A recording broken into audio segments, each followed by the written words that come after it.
Ladies and gentlemen, this is Professor Hamamoto coming to you all the way live on December 17th, year 2023. It is 4 p.m. Pacific Daylight Time. Thank you for sharing. I welcome everybody who's in the live stream as well as waiting for this cast here that's going to be pretty interesting, I believe. The topic of today is based on my own self-description here in the YouTube panel. I'm viewing the rise of yellows in sports, professional sports in particular. That's where the big money is. I see the rise of yellows in professional sports as really sounding the death knell of race-based synthetic controversies that are concocted, engineered, as I put it, at the university, and to some extent from they originate from think tanks, but there's some crossover there, lots of crossover. And importantly, there's another final takeaway point here that I want to get across, and I'd like you to research that as well on your own, or maybe I'll do a complete talk on this organization itself. But it's engineered at the university by very ambitious intellectual talent that somehow rises to the top, not always due to merit, but mostly through connections and pull. And they're funded by what's called in the trade by dark money politico-corporate fronts, right? Such as, and I name one of the monsters, Arabella Advisors. Now that's a for-profit organization, but if you just check them out, even on a casual basis, you'll see that they're left progressive leaning, pass-through, I guess you can call them, for these progressive causes, including so-called critical race theory, or what is referred to now as DEI, which stands for diversity, equity, and inclusion. As I state in the title of today's talk, Ohtani Shohei strikes out DEI. Okay. So how do I connect that? Major League Baseball and a major talent from Japan who plays, if you don't know, two ways. He's an offensive champ, slugger, right? High batting average, as well as a pitcher. He's not going to pitch for the coming season, and that most of you know by now that he just signed with the LA Dodgers for $700 million, 700 million American dollars over 10 years' time. There's a lot of material on TubeView and elsewhere on the deal, so I'll let you, if you haven't already, check it out. But the point is, he's the highest paid athlete around historically, and he's what is now the term unicorn is being tossed around, but he's a rarity in professional sports, and specifically baseball. We haven't seen the likes of him since Babe Ruth, who was around long before either you or even me were around, right? We're talking about old-time baseball. And already he's surpassed the great Bambino, Babe Ruth. So it's creating a lot of excitement and enthusiasm and optimism, cultural, social optimism, and a big economic boom to not just Los Angeles, but to the nation and around the world. And it's really interesting to see how some of these analysts, they do have a use. Most of them are reach-ahead sports figures, but they're kind of entertaining in their own right. And have become cultural commentators and social commentators who we need to take seriously. Sport does not just mean trivia, okay? And on that note, by the way, I just want to take the time to introduce you to, or pre-introduce you to, my new friend and colleague, Mr. Matt Williamson, who we're going to be collaborating on one of our favorite mutual topics of the Beatles, and talk about popular music, focusing on the 60s. That's the name of his channel, Pop Goes the 60s. So you might want to check him out, subscribe to him, and support him through Patreon. He has a new website up, and there's interesting merchandise. And I see that he is also a dedicated sports fan.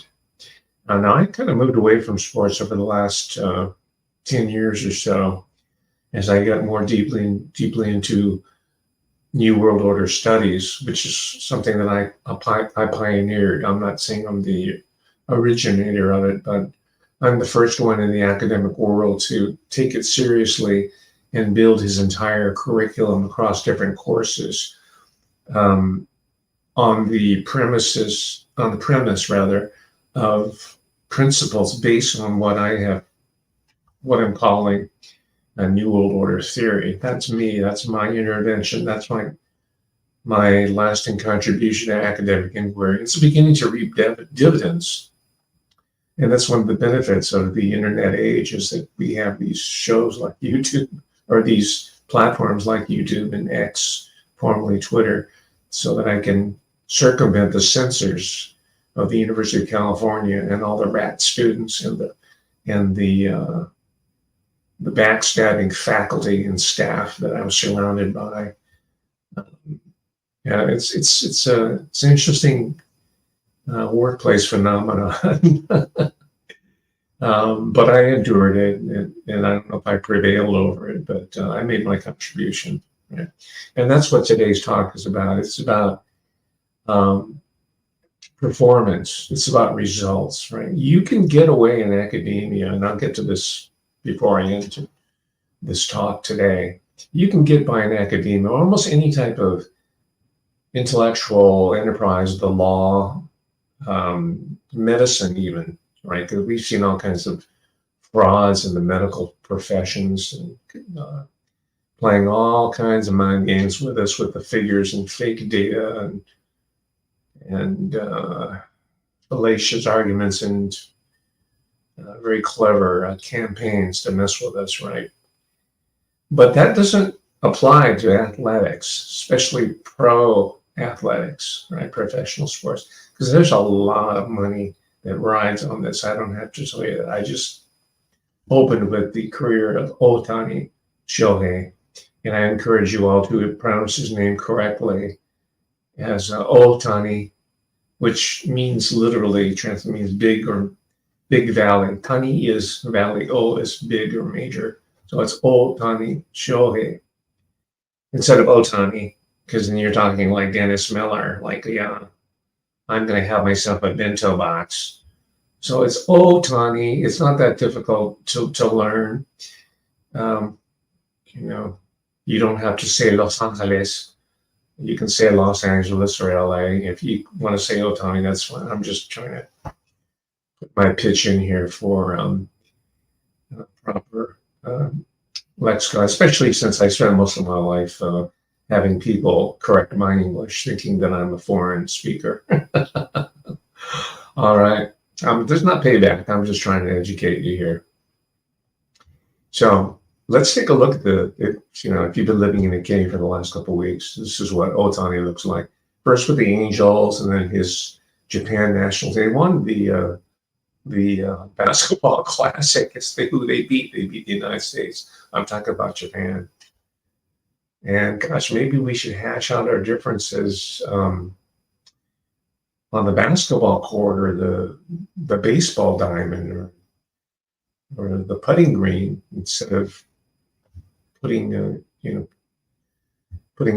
civilian world into jeopardy and moving into World War III, possibly. No hype, right? So here's what Ohtani looks like, and this gives you a little bit of flavor of his character, his personality, because this is what Martin Luther King Jr., his classic formulation of being judged by the content of your character, is supposed to all the BS and the hype and the wolf talking and all the, I guess, trash talk, you want to call it. Certain ethnic groups are famous for their trash talk. I'm not talking about black people now. Larry Bird was the #1 trash talker of the NBA, and he was white. I hope you remember Larry Bird. Come on. It hasn't been that long, Larry Legends. up there, right? But your Asian people, we don't do that. Um, Maybe to our detriment because we're not in Asia anymore. We're in America. So America is the land of hype, self-glorification, immediate gratification. Why we invented the Happy Meal. We invented the drive-through restaurant. Man, it's all here. And all seriousness aside, I think the one area where I'm a stone cold nationalist is sports. I love the Olympics. I like the national teams, right? The dream team of the Olympic dream team, the basketball team. I watch that stuff even now over and over again. And I'm disappointed that the American national team lost in the World Basketball Classic. But Ohtani was got the last strikeout. I mean, he was pitching. He was on the mound. He goes both ways. I'm not talking about AC/DC. That's an American thing, or maybe it's Australian. But he's not bisexual when I say both ways. Although bisexuality is not unknown to Japan either. They just don't glorify it and magnify it and say, "Yeah, I'm gay. Deal with it. I'm bisexual." You're gonna fly the rainbow flag in City Hall, and you're going to love it, right? That kind of BS doesn't fly around most of the world, even the English-speaking world. The Aussies and the British people are nowhere nearly as foolish and idiotic as a lot of Americans are, where it comes to that. And I am a third-generation American. Make no mistake about that. So it means something special to me when I see our sport, my ethnic sport, because certain groups they claim ownership of a certain sport, like for, let's say, African Americans. That's a black sport. Okay, you're baller, you're going to be black. So we talked about recently how Jeremy Lin had to suffer a lot of abuse because he's a Chinaman, and I mean that with affection, not infection. They called him COVID or coronavirus, and they called him a chink, and they told him to go back to China, and hurled all kinds of epithets, and they did fake Chinese language, right? The type of bullshit that I had to grow up with living with. Okay? And that was at the Ivy League schools that he played the away games when he was on the team, the away games, because he played for Harvard, as most of you know. That's right, Harvard University. He couldn't get a Division I scholarship. He wanted to go to Stanford, and he grew up in Palo Alto, which is that Stanford country. He couldn't get even a tryout at Berkeley. He could have made them a contender in the Pac-10. UCLA was a favorite of him. They wouldn't give a look at him because why? Because he was a yellow man.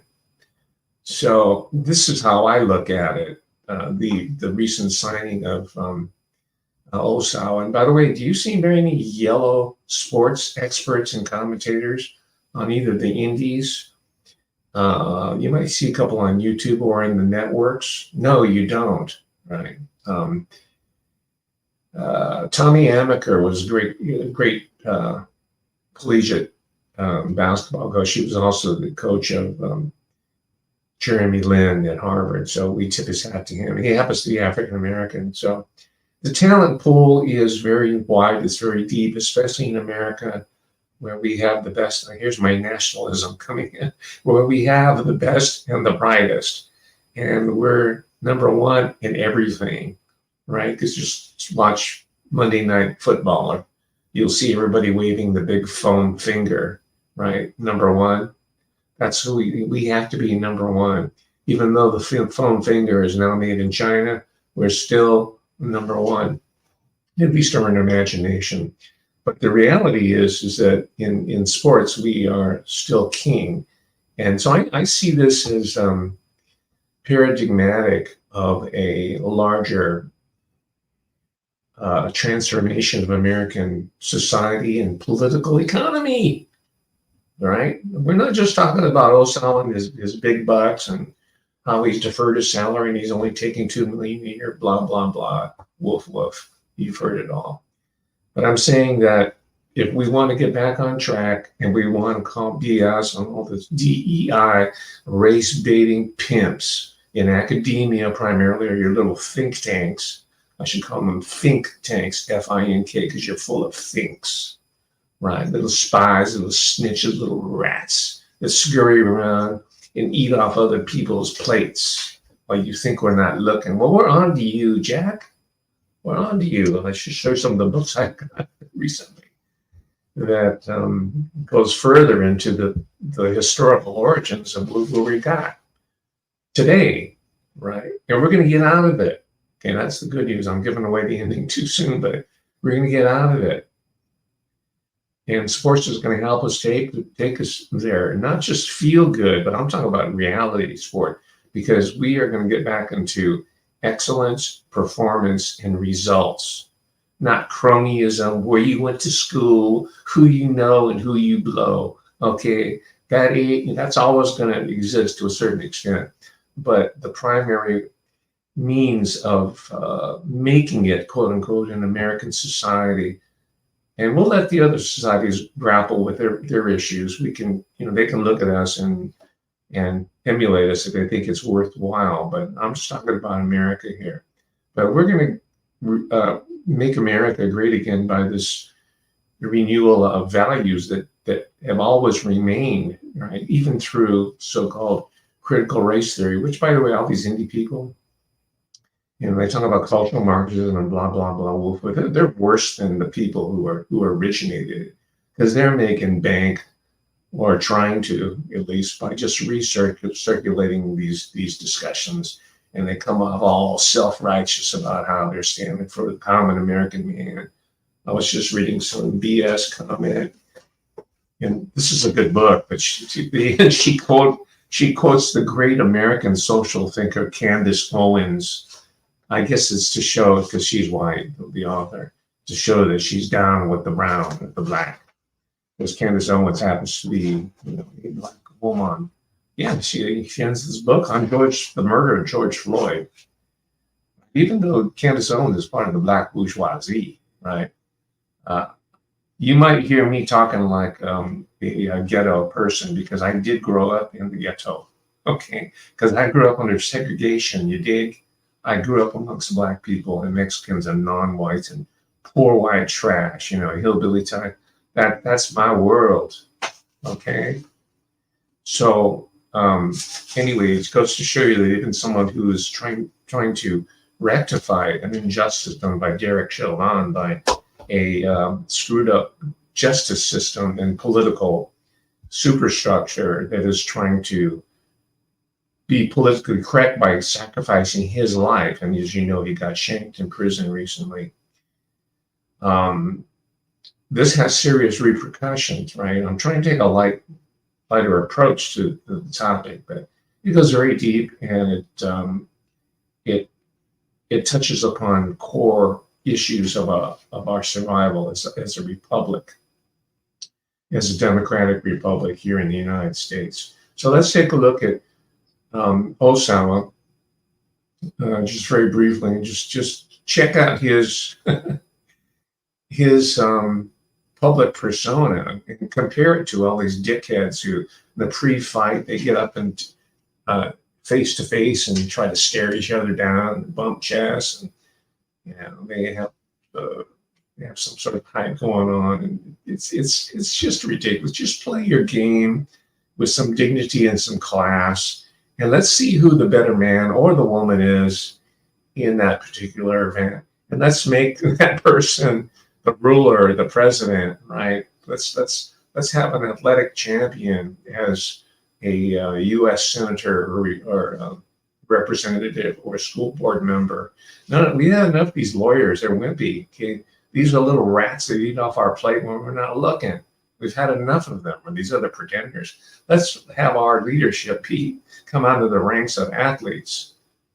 Someone like Bill Bradley. Remember him? New York Knicks. All right. This is before affirmative action took over in the NBA, and there were actually white players, the Knickerbockers, the New York Knicks. That's supposed to be a joke here. Whoever's the best should be on the field or on the court. Whoever's best, whatever color you are. And African Americans have proven their prowess athletically.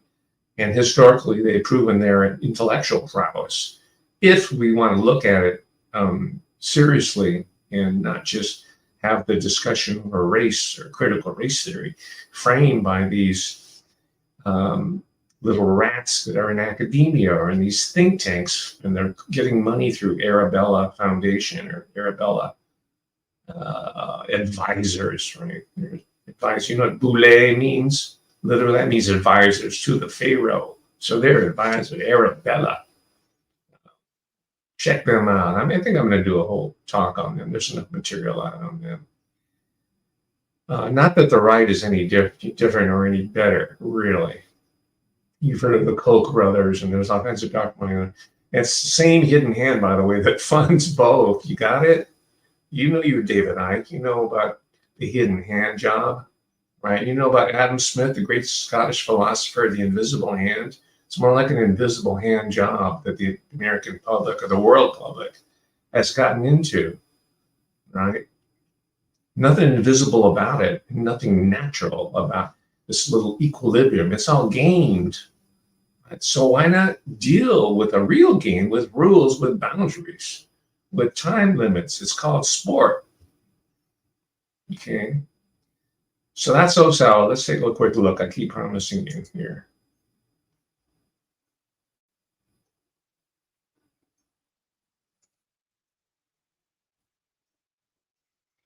That's him with the California Angels. I think they should have named the Anaheim Angels, which is where I partially grew up. That's J League, Japan baseball. This was when he won the World Baseball. Okay, here's something that I think you should understand. Baseball is, and baseball and that's the Japanese vernacular paper. It's called Raku Shimbo. Shimbo is a newspaper. Ra stands for, it's a pronunciation of LA. La. Fu is like a state. So it's based in Los Angeles. And the Komai family, in particular, have always covered Japanese American sports. This was even in the times when we're talking about immigrant times when most of the Japanese Americans were born, right? But we maintain that tradition. I myself, as a child, played in a Japanese athletic league called CYC, Community Youth Council. And one part of the year, half the year we played baseball, half the year we played basketball. All right, because the community, the fathers of the community and mothers knew that in their wisdom that this type of activity was really important to the development, the extension, the maintenance, and the growth of the community. And this is true in any community. And I want to extend that model, and to some extent it already exists, to the nation, right? Without even state intervention. This is something we ourselves can run, right? It doesn't have to be baseball. It doesn't have to be the big time sports. In fact, I've been advocating badminton as one of them. And that's an example, by the way, of one nation. It's the very populous nation. It's the fourth largest populous nation in the world. It's Indonesia. Largely Muslim population, by the way. And they're tops in badminton. China, again, we can, over 1 billion people there. So they're going to have a strong talent pool. But Indonesia, it's not a rich country and it doesn't have a large middle class. But they had a community-wide effort to say, we're going to become champs of badminton. And they succeeded. Right? There's a whole network. I won't tell you. You can find some documentaries on it on TubeView. And you can go to any of these other countries that excel in certain sports, just like the United States, but in basketball, right? You go to South Korea, excuse me a second. Out of South Korea, they're the kings of archery.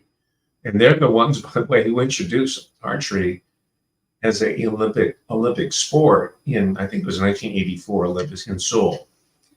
So that's the whole state. I don't know if the government's directly involved, but the schools, up to the university, high school, intermediate, middle school, maybe even down to the lower grades, are obsessively involved with teaching competition archery.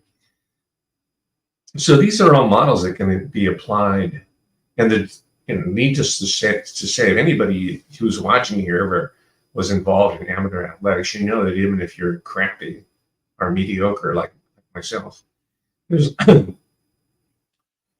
excuse me, there's a lot of work you have to put into your sport. Doing the wind sprints and the weightlifting and mental exercises and study the plays. It's a discipline, and it's not an intellectual discipline, but there's a lot of physical and mental intelligence that's required. So this can be applied to any aspect of life, including academic excellence. So I don't see the excuse me, and my lecturing chops are not up to snuff because I don't teach anymore. So again, that's athleticism. It involves athleticism. So I don't see the underachievement supposedly of the Black population or the Latino population as being permanent. I don't see it as being inevitable. There's data, if you want to rely on it, that shows that generationally IQ improves, right? And it probably has more to do with acculturation, assimilation in American life, than anything to do with your native intellectual capacity. But if you just keep obsessing about it, and that's not to say that we should not pay attention to the disparate results that are being seen in the classroom, or in the athletic field, if you want, or in the corporate boardroom, we should be paying attention to it, but we shouldn't fall prey to this continual beating the drum by these individuals who are supported by Arabella. I'm just using them as a sign symbol for a whole host of dozens, maybe scores of so-called nonprofits or for-profit organizations that have really stolen the public forum for these ideas to be hashed out in, right? I have a little YouTube channel, 12,000 people. They have tons of money and they spread it around where they think it's going to be most effective. It's been working, but it's not inevitable. We're talking about right now, right? And Arabella, and we're talking about how we're going to go about rectifying the situation, and we're not going to allow ourselves to accept any of these situations as being inevitable. And we're going to figure out how to do it together. I have one solution. It's a kind of cutesy one. By the end of the show, I hope you'll stay around for that. Let's see who's in the is athleticism a religion like everything else? I guess it could be. I don't know. There are very, the religious people in athletics, like Jeremy Lin, which is what I've talked about. He's a very devoted Christian man. And, his faith has helped him go through the highs and lows of his career. So let's see. John Ziamba, welcome. Okay, I don't know. He's responding to somebody. Maybe he's responding to Corky. Celebrate elected blacks together. Well, you're referring to, I don't know her first name, Mayor Wu, Boston, right? She's Taiwanese American, by the way, like Jeremy Lin. But unlike Jeremy Lin,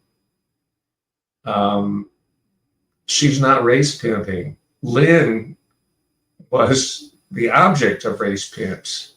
You couldn't get a tryout, couldn't get a scholarship, right? Oh, even his own people, the Asian Americans, what, you're going for basketball? You should be studying chess. and you should be up on the piano or studying the violin or doing one of them other Asian American types of, because for us, classical music is kind of like our NBA. It's like our jazz. It's something, that the parents push their kids towards. Yeah, so Wu over in Boston is making a big. And the thing is, all the indie people, your Candace Owens ties to Ben Shapiro, whoever else, it could be Stu Peters, the auctioneer, all those characters. They'll jump on that one. It's like fresh meat for them. Oh yeah, they'll go after her. It's a giant distraction. She's a jerkwad. She was recruited. She was tapped. She has a whole legend behind her. I read up on her, and she was brought into Harvard, and one of her professors was Elizabeth Warren, right? Pocahontas was her professor. So she's one of them servers of empire. Mayor Wu of Boston. She's the face of DEI, diversity, equity, and inclusion. So you put a yellow face in there because this is the group, the one group that ruins it all for all the race-baiting Black people and the Latinos, who are mostly Latinas, by the way, because they already did back in the 60s and 70s, they did a critique of machismo. So they said, okay, we can have Latinas, but no Latinos. There are a few, most of them handled by the Jesuits. All right. They might sneak one in there in the White House there. Watch out. Okay. And by the way, let me reintroduce you to Professor Thomas Sowell.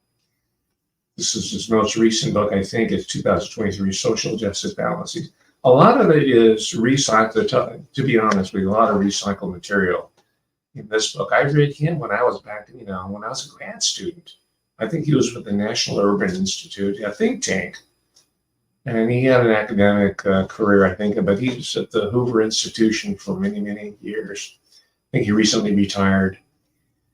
And I'm mentioning him because he's one of the few early on using Asian, and kind of cynically, I would say, kind of using Asian Americans as the spoilers of the racial victimage story that we like to hear. We don't like to hear. We're sick of it. We're tired of it. It's going away, right? Osawa is destroying it. Jeremy Lin is destroying it. The globalization of sports, athletic, and intellectual competition is destroying that. It's happening right now.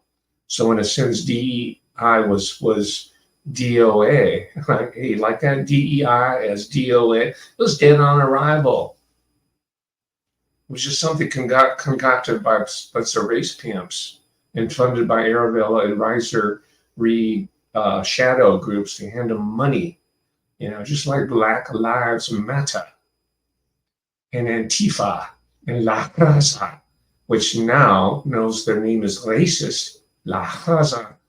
They've rebranded themselves as Unidos. Right? And every group has them, Asian American groups. And I told you a lot of them that were trying to recruit me, straight up Maoist type people.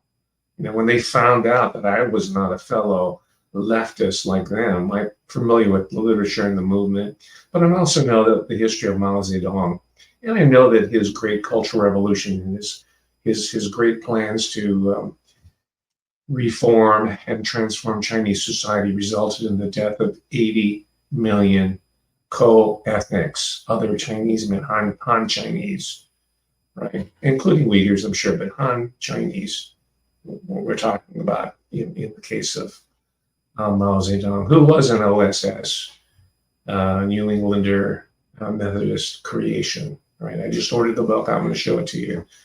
I've been holding out on it, but I think I finally said I got to buy it. And thank you, Patreon people, for allowing me to, permitting me or making it possible for me to buy these books. I appreciate it.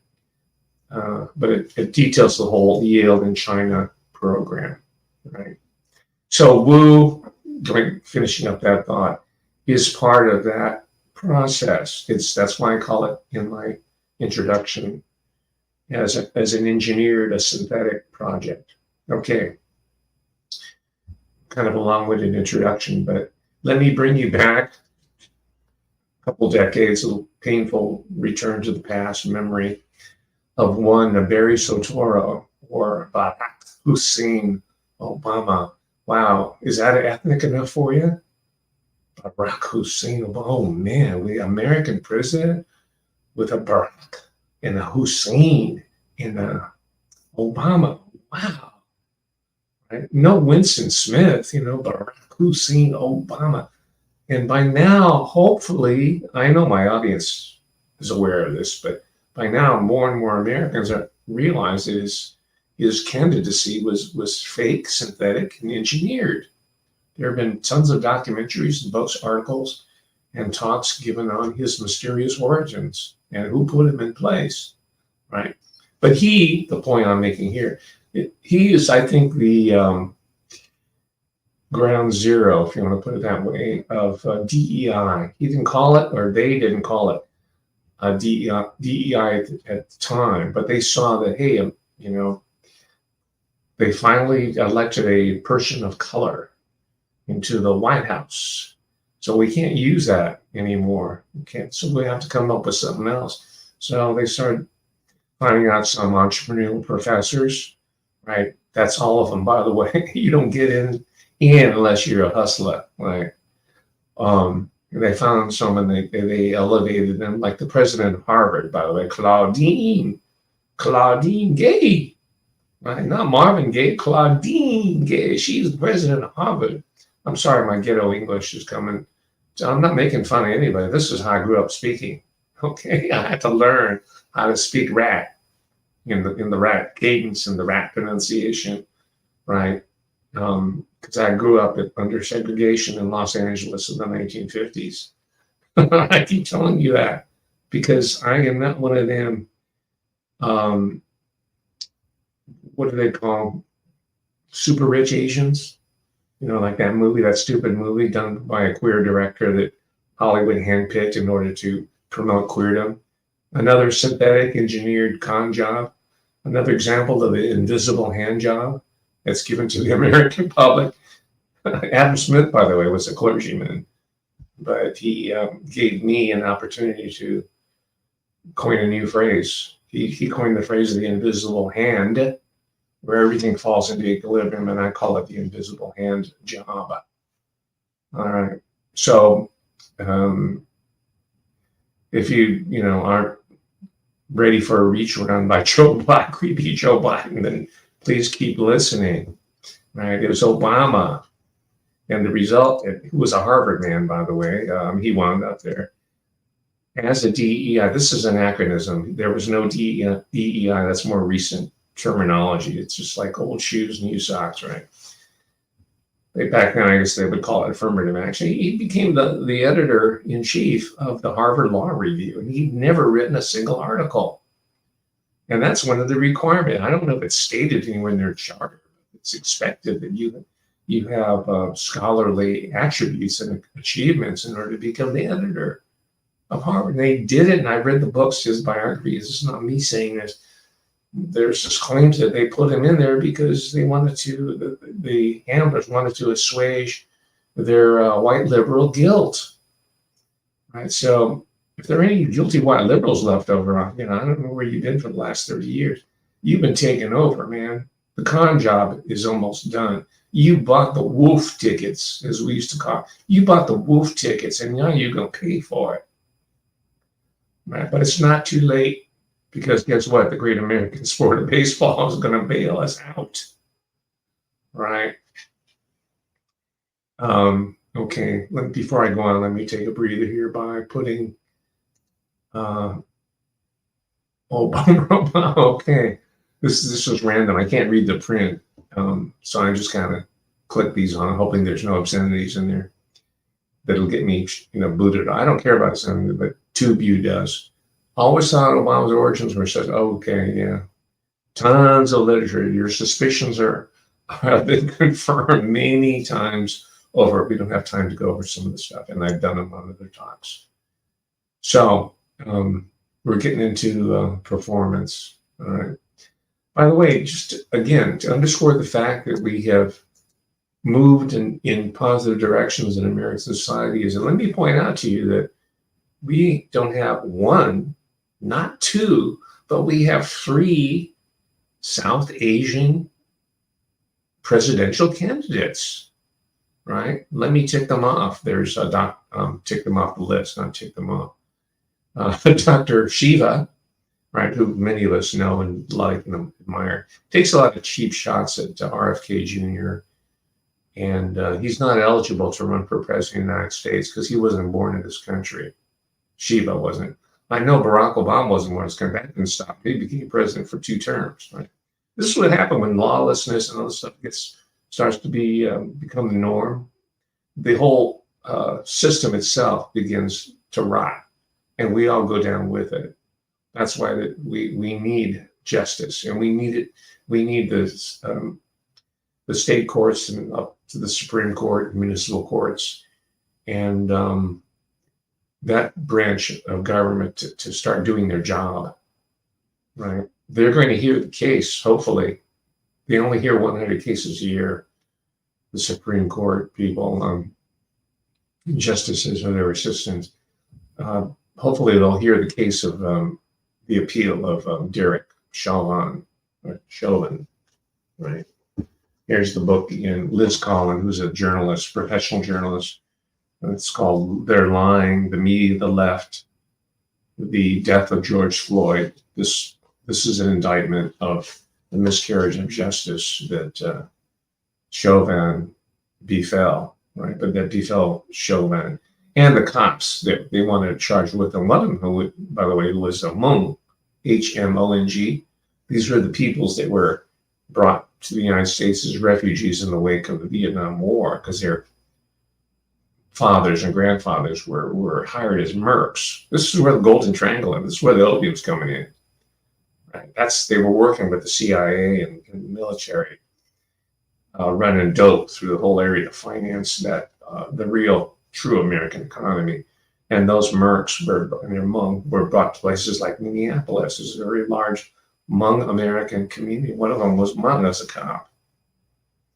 Okay, so there's Asian in the woodpile, wherever you want to look, right? And I'm interested.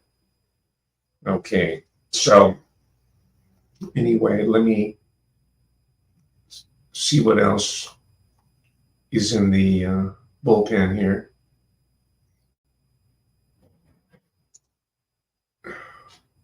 Yep, they want Michelle. Okay.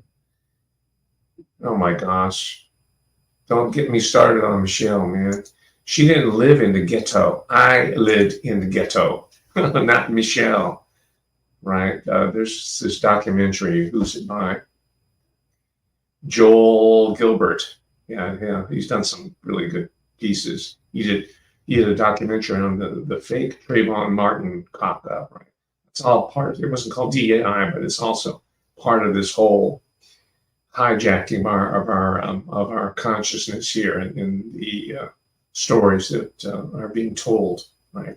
That's Joel Gilbert, and talks about Michelle Obama and in specific. And by the way, I gave a talk on Joan Rivers, maybe it was last year or something. It was very well viewed, I think, for my channel, that is, because my channel is being suppressed. TubeView and mainstream media both, and independent media, don't want anybody to know. I was the one who first announced it. They don't want anybody to know that Joan Rivers was a Warburg. And a Warburg and Rothschild, they're like that. How do you think she became a comedian? She is a brilliant woman. She comes from an upper middle class family, by the way. I thought I was a physician, I think in Scarsdale, New York. So she didn't come up through the seedy story of like a storyline like of a Lenny Bruce and all that, right? But you know what happened to her when she talked about, Michael Obama. But her husband, Edgar Rosenberg, his full name was Edgar Rosenberg Warburg. And if you look at Joan Rivers' daughter's name, I forgot her name, I think it's Melissa. Her full name has the Warburg surname in there. So again, you see how the bloodline is really operating here and subverts this story of the meritocracy in American society, where performance is the sine qua non. It's all that matters, right? It should be all that matters, but it's not really, except for one area: sports, especially professional sports. And even then, you could, as much as I hate to admit it, you could mess with sports too. It looks like Sonny Liston took a fall, right, for Cassius Clay at the time, who later became Muhammad Ali. So don't get me wrong, like sports is full of crooks and criminals and Chicago Black Sox type people. You know, basketball point shaving all the way down to the high school level, probably going on, right? Recruiting violations is just the least of it. All right, so let me move on to my next piece here. Let me show you a character here. Let me see if you can identify his gameplay. The NBA playoffs are coming up. Sorry, that's not it.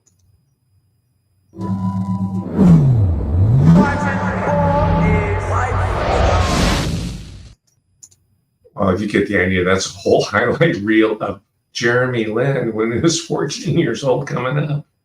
I think back then he was only 5'3". I think he eventually grew to 6'3".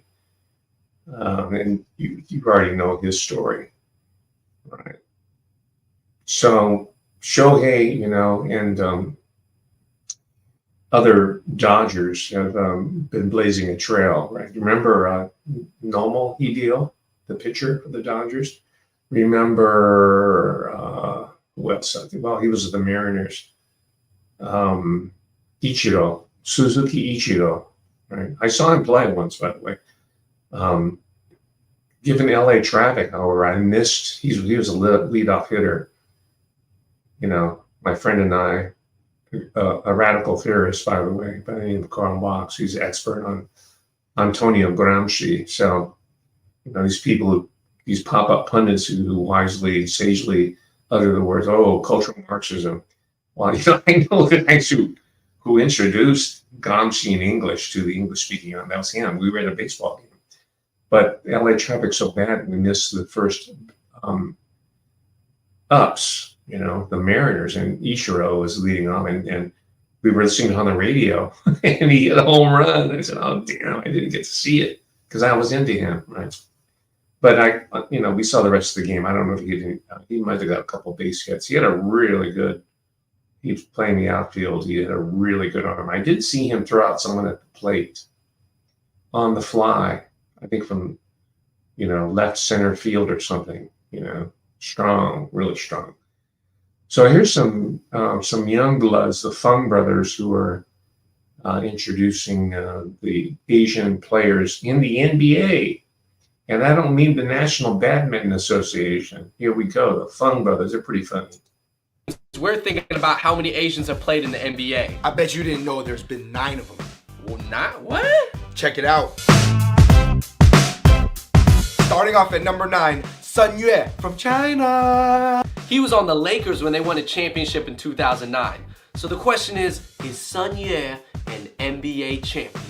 Nah, he did not play at all during the playoffs. Kobe's an NBA champion. Sun Yue got a ring though. He was a 6'9" point guard. That's crazy. He kind of sucked though. Here's some highlights.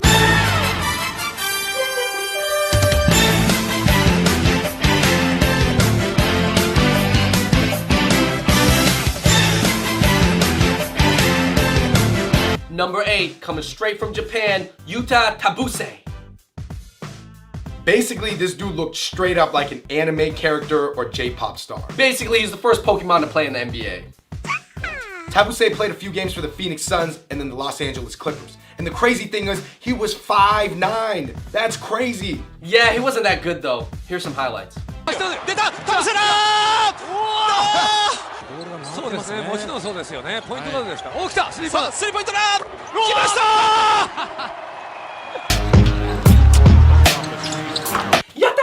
Coming in at number 7 from South Korea, Ha Seung-jin. He was the first Korean in the NBA and he played for the Trailblazers. Yo, this guy was 7'3" and he looked like Sloth from the Goonies. But I heard he was a really nice guy. He really should have used some of that famous South Korean plastic surgery though. Here's some highlights.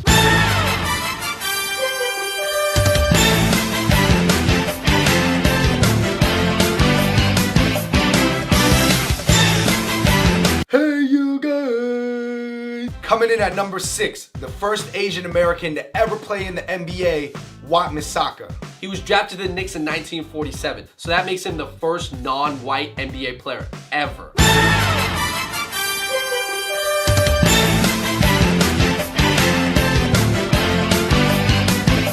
They let Asians in before black people?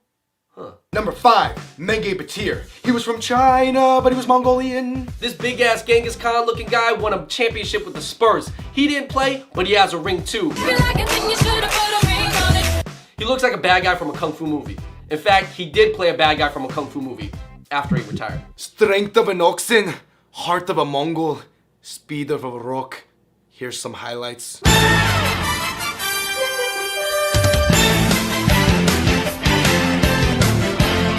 Moving into the top 4, these guys are actually kind of ballers. Number 4, the biggest Wang in the world, Wang Zhizhi from China. Straight up, Wang Zizi had some skills, man. He was 7'1" and he could shoot, but he was a lazy ass. And this guy played with no heart. This guy looked more like a Microsoft engineer. He'll give you buckets though. Check out some highlights.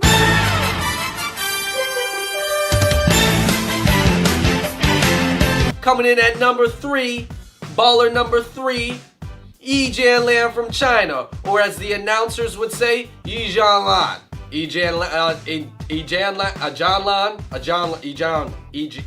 I'll just call him E. This guy played for the Bucks, Nets, Wizards, and Mavericks. He was supposed to be the Chinese Kevin Garnett. He turned out to be the cheap bootleg Kevin Garnett. He had skills and athleticism, but he couldn't put it all together. Here's some highlights.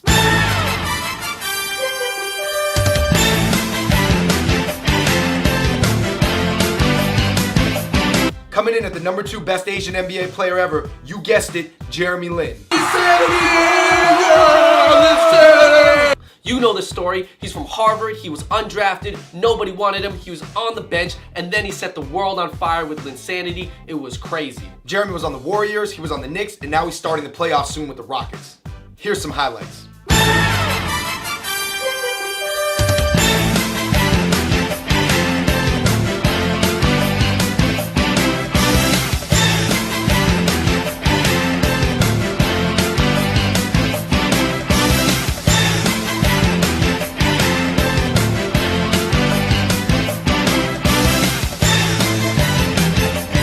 We love Jeremy Lin, but he's still really young, and he could be number 1 on this list, but right now, the best Asian basketball player ever is still Yao Ming from China. I know his head looks like a box, but Yao was the best center in the entire NBA for a few seasons. First pick in the NBA draft, 8-time All-Star, averaged about 20 points, 10 rebounds for his entire career, tallest player in NBA history. Hey, why do you have to have ankle problems though? Think about all that weight was just on top of his ankles, just smashing down, just...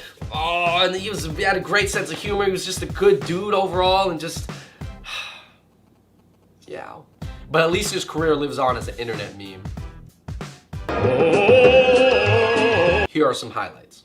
Yao Ming, Yao Ming, Yao Ming, Yao Ming, Yao Ming, Yao Ming, Yao Ming, Yao Ming, Yao Ming, Yao Ming, Yao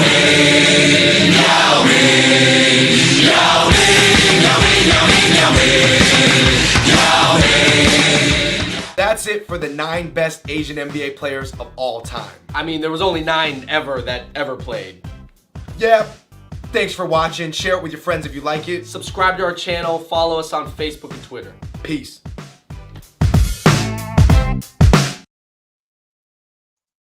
Okay, you can check it out if you would like to, but sports is a huge, it's a major, I'd say, preoccupation amongst the yellow people in America and around the world. That's one of the reasons why Ohtani got such a huge contract, is he has a huge fan base overseas.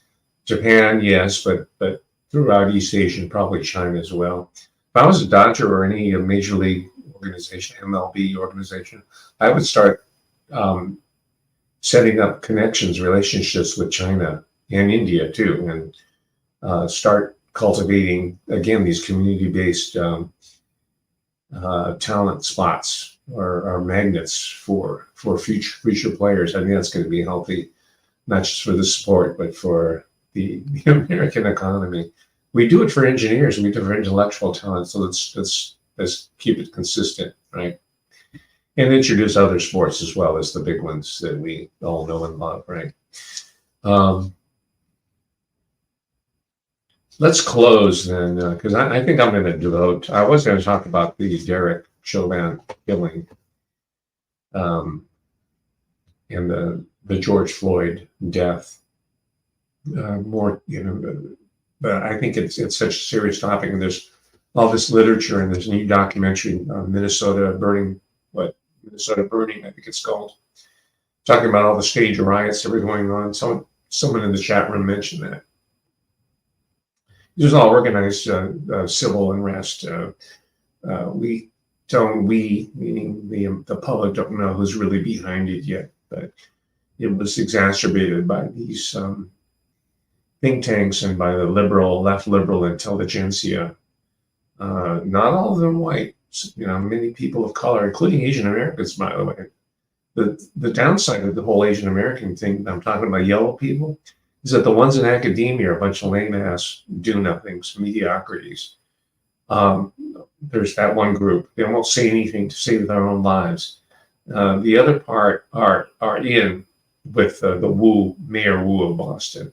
They said, oh, this is where the wind's blowing, and this is the direction I'm going to go into. Me, I'm the exception. I go where the truth is. That's TRUFF, truth. If it takes us in a direction that is counter to what the orthodoxy is trying to push in academia, so be it. I will take the hit. It doesn't make me a martyr; it just makes me stupid, I guess. So I'm serving notice to all you yellow people who are in positions of power, or you think you're in positions of power being used like Mayor Wu. In order to put through the Arabella, which is basically American, and British Wall Street and City of London. So it's funded by the endless printing of money by these oligarchs, right? So that's who your true master is, even if you don't know it yourself. So I'll talk about Derek Chauvin, the George Floyd case later. I hope he's released. Derek Chauvin is released through an act of executive clemency, because until he gets a retrial, because I think he was done dirty, and that gives you like an idea of the serious nature of these characters who are exploiting the race-based conversation. Not a conversation, more like a shout down by these DEI characters, right? So as a sort of tongue-in-cheek, and by the way, there are some black intellectuals that are beginning to call BS on it. One of them, the early ones, was Thomas Sowell. Let's give him credit for that. And more recently, Glenn Lowry. I think he's at Brown University. And another one is John McWhorter, McWhorter, McWhorter, at Columbia University, whose work I was familiar with. I think he's a linguist, if I'm not mistaken, but I remember reading his material. I didn't really even realize he was black. But they recently have been writing books, and maybe I'll review them, who are taking the issue with the DEI people. The black intelligentsia is not a monolithic block of people. It's big.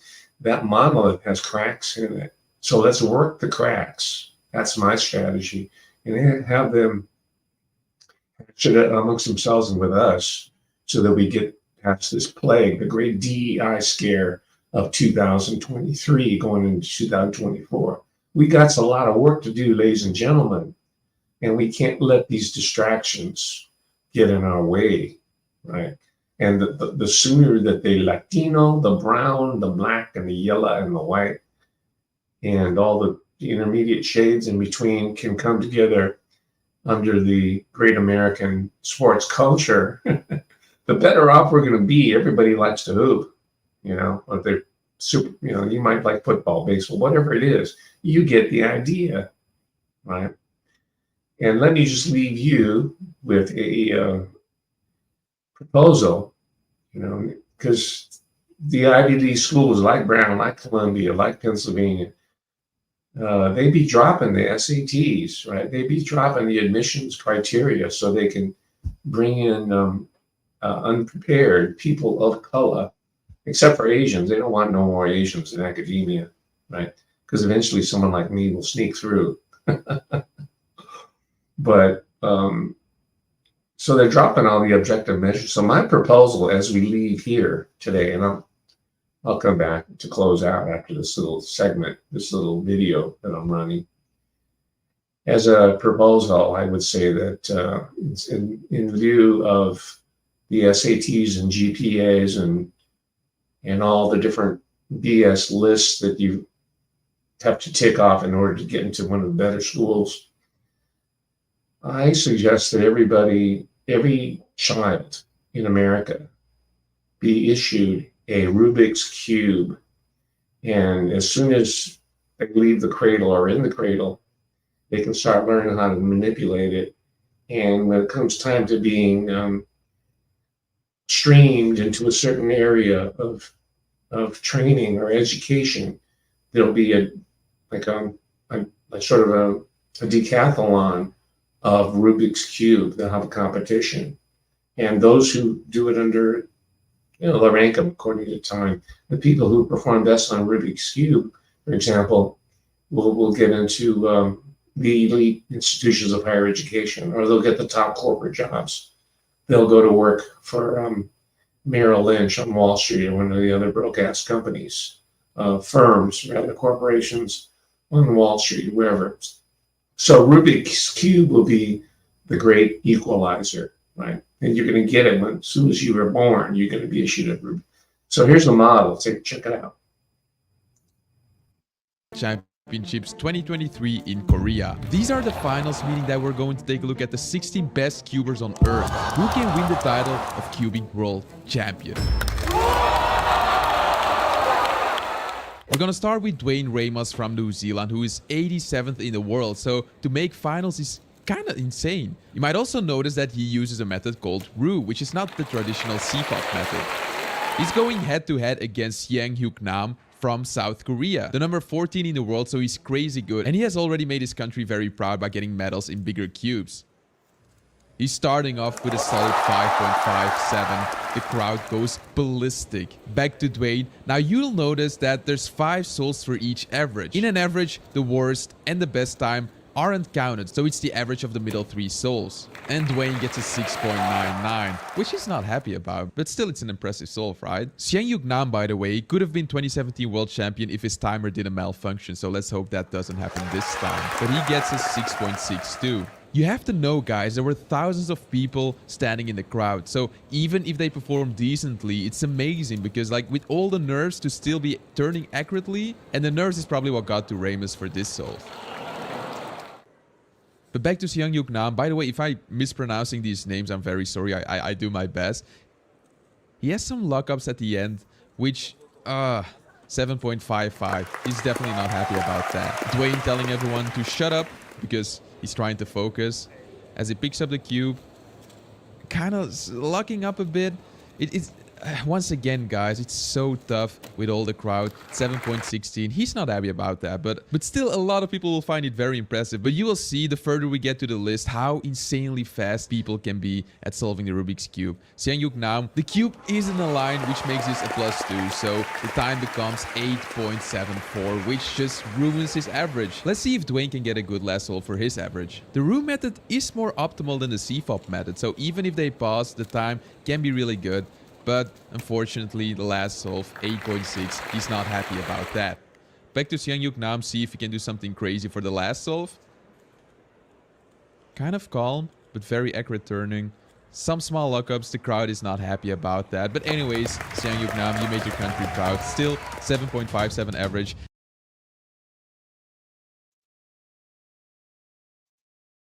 There you go. Rubik's Cube can bring the world together, don't you think? And if you think, as I do, that Rubik's Cube should be named an Olympic sport, please make a comment below. And if you don't, you can dissent, you're free to. But whatever you do, please subscribe, share this video, use it for a discussion, show it to the young people in your household, and keep pushing achievement, because that's what's going to make America great again. It's not going to be Orange Man. It's going to be you and me. It's not going to be DEA. It's not going to be these bloviating people in the academic world. It's not going to be these expert commentators on the Hill or Fox News or whoever else. It's going to be you and me who are just steadily going about our business and trying to become better versions of ourselves and making everybody around us rise to the occasion. All right. Or at least allowing them to. All right. Thank you, ladies and gentlemen. I appreciate your support. I'll be back next week, God willing. I'll be here through the entire holidays. I'm not going anywhere. I'm going to be with you. Hopefully, soon we're going to sneak in one of these Beatles conversations, and I will guarantee you it's going to be good. I've talked to Matt Williamson extensively on the phone, and we've been in contact. We have a lot of new insights. We have a lot of new layers that we're peeling back. That's going to have even the Beatle experts, the people who nerd out on the Beatles, it's going to have them slack-jawed going, oh, wow, never thought of that one. So that's why you need to subscribe and support me on Patreon, of course. Welcome to all the new Patreonistas here. There's some people who obviously are appreciating what I'm offering here, and I value your support, right? So I can pour the proceeds back into new materials. All right. Thank you very much, ladies and gentlemen. We'll see you next time. Bye.